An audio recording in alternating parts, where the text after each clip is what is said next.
Good morning दोस्तों, कैसे हैं आप लोग। आज हम लोग साइंस क्विक रिवीजन जो कर रहे हैं बीपीएससी के लिए स्पेशल उसमें यांत्रिकी एक चैप्टर होता है हमारा, जिसे बहुत सारे प्रश्न पूछे जाते हैं। यांत्रिकी चैप्टर से हम आप साइंस का रिवीजन करेंगे। कई कड़ी आपको 3 कड़ी दे चुके हैं साइंस का, ये चौथी कड़ी है, यानी ये पार्ट हमारा 4 है।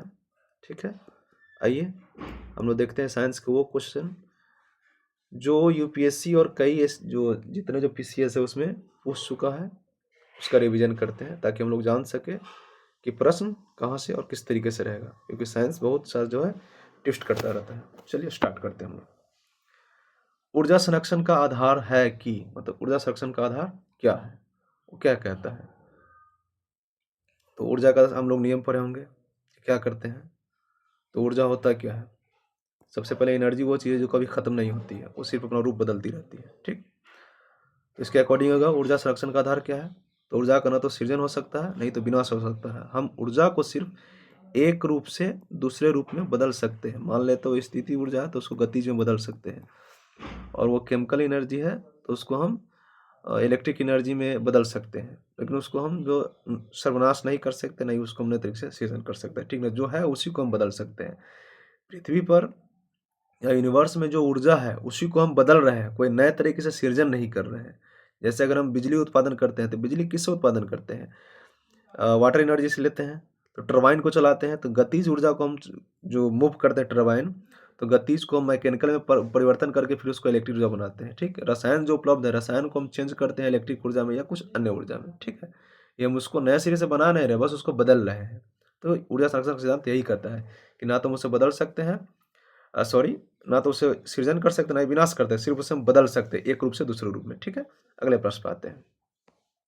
अगला प्रश्न है, यहाँ वायुमंडल नहीं, वायु पर का वायु शक्ति होगा, वाटर जो एयर एयर एयर पावर होता है ना, वो मतलब वायु शक्ति में, याद रखिए यहाँ लिखे हैं, वायु शक्ति में ऊर्जा का कौन सा रूप विद्युत ऊर्जा में बदलता है।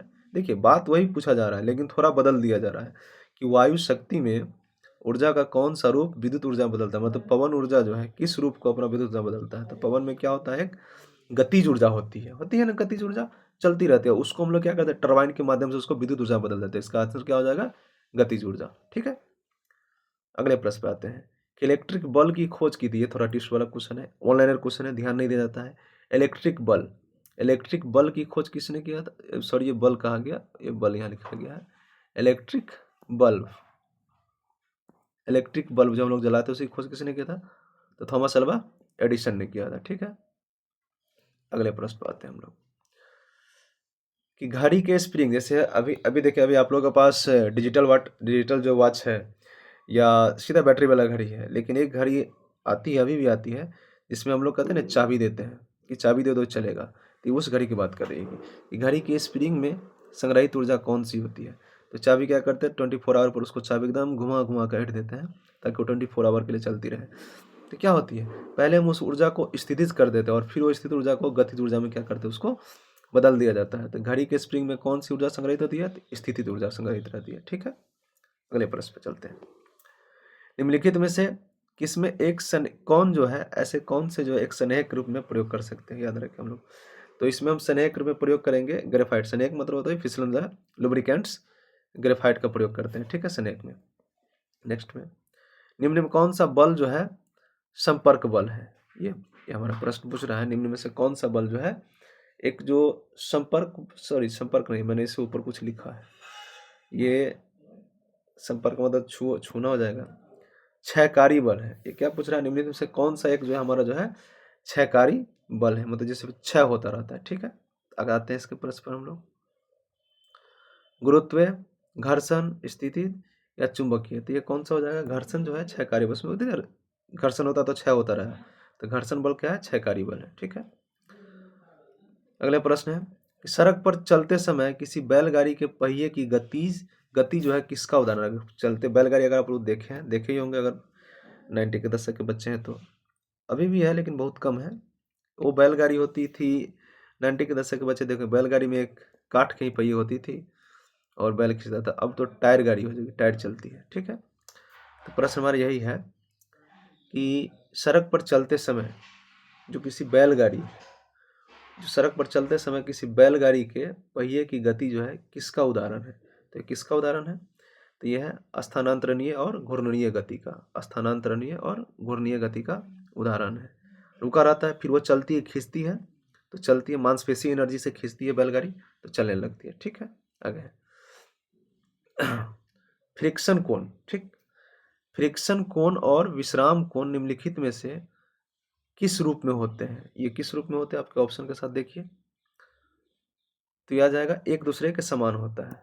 फ्रिक्शन कोण जो होता है और रिपोज जो कोण जो होता है एक दूसरे के समान होता है। ठीक है, पहिए में बॉल बेरिंग कौन सा काम करता है? देखिए पहिए में जो बॉल बेरिंग होता है ना, गतिज ऊर्जा को दोलन ऊर्जा या बेलन ऊर्जा या लुढ़ा घर्षण है ना, ऊर्जा बोला गया, सॉरी घर्षण होगा, गतिज घर्षण को बेलन घर्षण या लुढ़ा घर्षण में बदल देता है। ठीक है, जब पहिया चलती है। तो ये प्रश्न एक कथन वाला है कि उसमें पूरा मैं दे नहीं पाया हूँ और टाइप कर नहीं पाया सही तरीके से, तो मैं पढ़ देता हूँ। क्या है कि एक पूर्णतः घर्षणहीन पृष्ठ पर खड़ा व्यक्ति सीटी बजने से, सीटी बजती है तो अपने को गति में दौड़ने लगता है। ठीक है, और दूसरा कारण है कि यदि किसी तंत्र पर कोई बाह्य बल क्रियाशील नहीं है तो उसका संवेग परिवर्तन हो सकता है। इसमें स्टेटमेंट क्या रहता है कि एक सही है, कथन आर सही है, आर गलत है, इनमें से कौन सही है? तो इनमें से ये होगा ना कि ये दोनों जो है आर के बराबर होता है। कौन होगा? ये आर के बराबर हो जाएगा। ठीक है, अगले प्रश्न आते हैं कि सड़क पर चलने की अपेक्षा बर्फ पर चलना कठिन क्यों होता है? क्यों जानते हैं हम लोग, बर्फ क्या होता है, फिसलन बहुत कम होता है, घर्षण वहाँ कम लगता है, तो इसलिए वहाँ पर चलना बहुत कठिन होता है। ठीक है, ये कौन सा प्रश्न है, इसको मैंने दिया था क्या? अच्छा, देखते हैं कि भरी हुई बैलगाड़ी को चलाने में उसे चलायमान रखने की अपेक्षा अधिक बल से धक्का देना पड़ता है। ऐसा क्यों होता है? तो ये जो होता है कि एक बार गाड़ी चल पड़ने के बाद जो घर्षण बल कम हो जाता है। अगर गाड़ी रुकी हुई है बैलगाड़ी तो उसे हम धक्का देते हैं तो चलने लगती है। क्यों चलने लगती है? जो थोड़ा मशक्कत के बाद फिर चलने लगती है कि जो उसकी जो स्थिति ऊर्जा होती है गतिज ऊर्जा बदल जाती है। मतलब एक बार गाड़ी चलने पर जो घर्षण कम होने लगता है और गाड़ी खुद ब खुद चलने लगती है बैलगाड़ी। ठीक है, चलिए एक प्रश्न है, स्टेटमेंट है, इसको ध्यान से पढ़िएगा आप लोग कि एक व्यक्ति कार में बैठा है। ठीक है, कार में बैठा हुआ है वह, और सड़क पर कार के चारों पहिए में से प्रत्येक का प्रतिक्रिया आर है। जब कार समतल सड़क पर चलने लगेगी तो प्रत्येक पहिया पर प्रतिक्रिया क्या होगी? तो प्रत्येक पहिया जो होगा आर के इस समांतर बल लगेगा। तो आर जब 4 पहिए हम अगर मान लेते हैं ये 4 है तो जब ये चलेगा, या मान लेते हैं कि इस पर ये खड़ा होगा तो चारों पर एक समान बल लगेगा, तो क्या होगा? आर जो है बराबर होगा सभी पर। ठीक है, आर बराबर, ये ऑप्शन चेंज कर दिया गया, आर बराबर होगा। ठीक है, ये बहुत बढ़िया स्टेटमेंट है कि लोहा का एक गोला जो पारे पर तैरता है किंतु पानी में डूब जाता है, क्यों होता है? ये भी ध्यान में रखिए। और लोहे का अपेक्षिक घनत्व पारे के अपेक्षिक घनत्व से अधिक होता है। पूछ रहा है कि इनमें से कौन सा स्टेटमेंट सही है? ए सही है या बी, और बी सही है? ए सही है परंतु ये उसकी व्याख्या करता है नहीं करता है, इस तरीके से है। इसका ऑप्शन आपको आ जाएगा। इसके कहने का मतलब यही है कि ए सही है परंतु आर गलत है। जैसे देखिए बताते हैं कि लोहे का घनत्व क्या होता है? ए सही है, ए इज करेक्ट, अरे रॉन्ग। लोहे का जो गोला है पारे पर तैरता है क्योंकि पारे से इसका घनत्व जो होता है अधिक होता, मतलब कम होता है, और पानी में डूब जाता है क्योंकि लोहे का घनत्व पानी से कम होता है इसलिए डूब जाता है, तो वो सही है। और लोहे का अपेक्षिक घनत्व पारे के अपेक्षिक घनत्व से अधिक होता है। अगर घनत्व अधिक होता तो डूब जाएगा, तैरने का मतलब घनत्व कम है, यही कह रहा है प्रश्न। ठीक है, अगले है लोहे की कील जो है पारे पर तैरती है जबकि वही उसी का दोबारा अलग तरीके से बना करके दिया गया प्रश्न। लोहे की कील पारे पर तैरती है जबकि पानी पर डूब जाती है, क्यों डूब जाती है? तो लोहे की जो कील की घनत्व जो होती है पारे के कील घनत्व पारे के घनत्व से अधिक होती है। ठीक है, तो ये ऑप्शन कहाँ है? ऑप्शन नंबर सी, लोहे का घनत्व पानी के घनत्व से अधिक होता है इसलिए। चलिए ठीक है, जब कुएं से पानी की बाल्टी को ऊपर खींचते हैं तो हमें कैसा महसूस होता है? देखिए, जब बाल्टी कुएं के अंदर हो, पानी में हो, अगर हम खींचते हैं तो हमें कम बल लगाना पड़ता है, और जब भी वो पानी के सतह से ऊपर आ जाएगा तो हमें बल अधिक लगाना पड़ता है। तो इससे क्या होगा, पानी की सतह जो सतह पर आते ही बाल्टी क्या हो जाएगी, भारी हो जाएगी। ठीक, भारी हो जाती है। एक बर्तन में 200 ग्राम जल भरा गया है, इसका जल भार क्या होगा। देखिए थोड़ा न्यूमेरिकल टाइप का क्वेश्चन है कि एक बर्तन में, मान लेते हैं ये बर्तन क्या है, गुब्बारा है। ठीक ना, यहाँ बर्तन नहीं गुब्बारा होना चाहिए, इसको मैंने पढ़ा था, गुब्बारा है। ठीक है, एक गुब्बारा में जो है 200 ग्राम जल भरा गया है, इसका जल में, मान लेते हैं अगर इसको हम जल में डालते हैं तो इसका भार क्या हो जाएगा। जैसे बैलों में, या देखिए बैलों में इसका भार क्या हो जाएगा। तो भाई बैलों तो पूरा एयर भरा हुआ है, अगर इसे पानी ही हम डालेंगे और इसको पानी में डालेंगे वाटर में तो डूबेगा नहीं, क्या हो जाएगा, इसका भार, जल पर भार शून्य ही रहेगा, डूबेगा ही नहीं। एयर रहेगा तो डूबेगा कैसे, इसका भार शून्य रहेगा, याद रखें। अगर बर्तन रहता तो फिर अलग हो जाता, लेकिन ये गुब्बारा है। ठीक, 200 ग्राम चाहे जो भी ग्राम पानी भरे, अगर जल में उसके रखें तो भार उसका शून्य हो जाएगा। अगला प्रश्न मेरा कि बादलों के वायुमंडल में तैरने का क्या कारण है। अल्प घनत्व, बादल का घनत्व सबसे कम होता है, एकदम छिटमुट होता है, तो क्या होता है, तैरने लगता है। ठीक, अल्प घनत्व, कम घनत्व। ठीक है, आगे समुद्र में जो तैरने जो करते हैं, तैराक मतलब तैरन करते हैं, तैरते हुए, याद रखिए इसको, तैरन करते हुए आइसबर्ग का कितना भाग जो है ऊपर होता है। अगर समुद्र है उसमें कोई बर्फ तैर रही है, ठीक, बर्फ की चट्टान है, बर्फ की पहाड़ है, तो उसका कितना भाग जो होता है समुद्र के सतह का जो है ऊपर होता है, ये पूछ रहा है। तो उसका जो होता है 1/10 भाग ऊपर होता है और 9/10 भाग जो है नीचे होता है। ठीक है, अंदाजा लगाना पड़ेगा इसका। चलिए, पानी के गिलास के अंदर एक बर्फ का टुकड़ा तैर रहा है। ठीक है, जब बर्फ पिघल जाएगी तो पानी की सतह पर क्या प्रभाव है। ये जो है बूझ बुझोगल सवाल है, गाँव में होता है कि एक जोड़े एक तो बराबर कितना होगा। अगर ये गिलास है, ठीक ना, इसमें पानी हम इतना रख दिए हैं, यहाँ इतना आइस का बर्फ रख दिया है, अगर ये बर्फ पिघलेगा तो पानी बनेगा, पानी बनेगा तो कहाँ होगा, ये अपने जो गिलास के जो आयतन है इसी के बीच में रहेगा, तो कुछ होगा ही नहीं, तो क्या होगा, अपरिवर्तित रहेगा, मतलब जितना रहेगा उतना ही रह जाएगा। ठीक है, कोई दिक्कत नहीं होगा।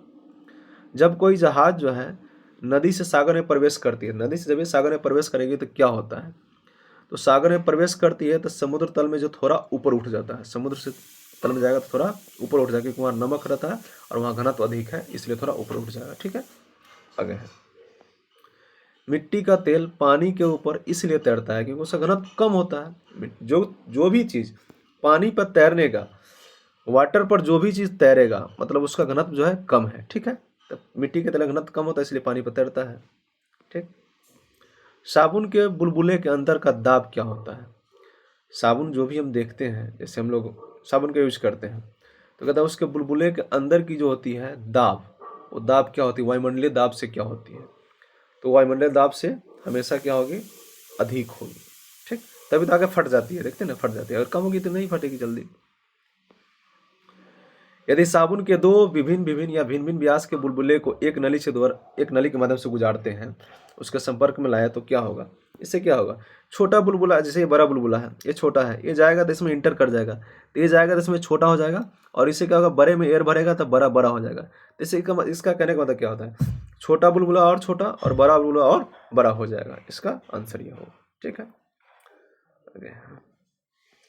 जब शुद्ध जल में डिटर्जेंट डाला जाता है तो जल का पृष्ठ तनाव क्या हो जाएगा। जब शुद्ध जल हो, गर्म करें या उस पर डाले जो छिड़का, जो DDT वगैरह या सर्फ डाले या डिटर्जेंट डाले, तो उसका पृष्ठ घनत्व जो है घट जाता है। ठीक है, तब वह पतला हो जाता है, तब ना कपड़े साफ होता है अच्छी तरीके से।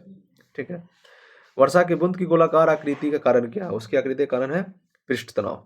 ठीक है, पृष्ठ तनाव से आकृति का कारण है। आगे तो ये कुछ चुनिंदा प्रश्न था यांत्रिकी चैप्टर से। इसका और सा चैप्टर और 20-30 प्रश्न मैं इसको लेकर के आऊँगा, और ये साइंस रिवीजन सीरीज आपका चलता रहेगा, और साइंस का ये जो है चौथा पार्ट है रिवीजन का। आप लोग देखते रहिए और अपना रिवीजन करते रहिए। जब तक के लिए नमस्कार।